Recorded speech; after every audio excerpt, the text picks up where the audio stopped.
Pessoal, tudo bem? Meu nome é Derek Moreira, eu sou médico formado pela Unesp e hoje eu vou conversar com vocês um pouquinho sobre o que eu preciso saber sobre o tabagismo.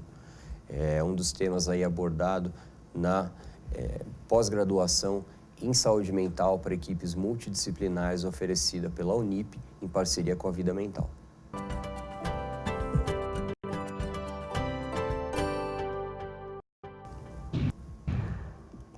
Vou falar um pouquinho sobre o que é a dependência, seja ela do tabaco quanto do álcool ou de qualquer outro tipo de substância química. Ela vai ser aí um estado psíquico e ou físico por uma interação com substância, resultando em alterações de comportamento e déficits variados. No caso do tabaco, a gente vai falar um pouquinho agora dos riscos do cigarro. No mundo existe cerca de 1,5 bilhão de pessoas com 15 anos ou mais que já fez uso de cigarro em algum momento da vida.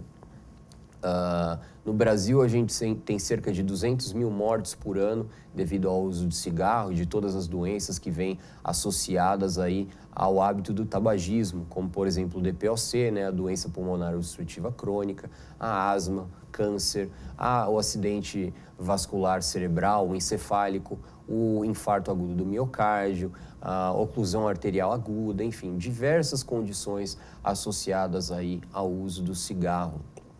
Cerca de 30%, o cigarro aí, né, vai responder por cerca de 30% das mortes de homens com mais de 30 anos.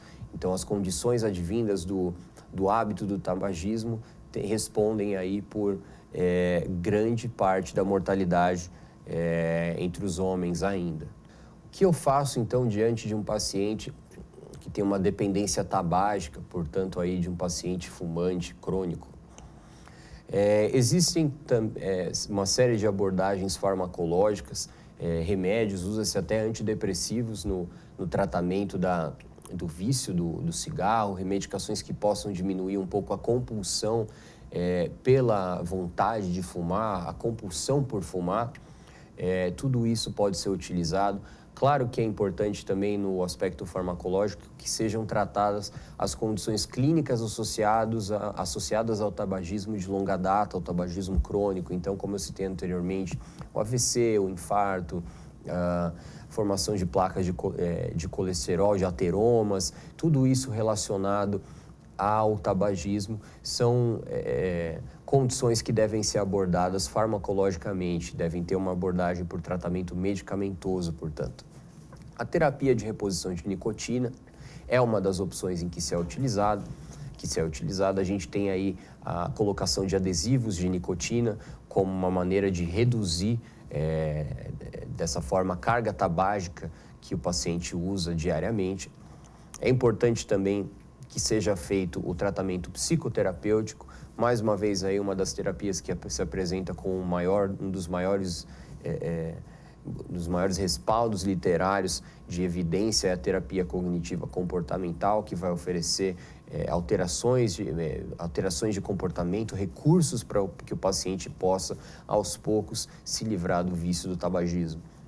Não apenas o psicólogo e o médico, mas, claro, existe todo um contexto multidisciplinar e psicossocial envolvido no tabagismo, em que pode haver a participação de diversas especialidades da área da saúde, como, por exemplo, a fisioterapia, que pode trabalhar, inclusive, pacientes que apresentam condições pulmonares mais avançadas, como o DPOC, a asma, entre outros problemas, pacientes que já estão em estágios mais avançados, como, por exemplo, desenvolvem um câncer de pulmão, um câncer de garganta, de boca, tudo isso relacionado ao cigarro.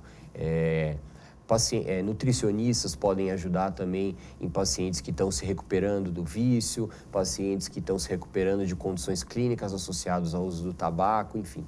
Há uma série de campos que podem ser abordados por diferentes especialidades da área da saúde.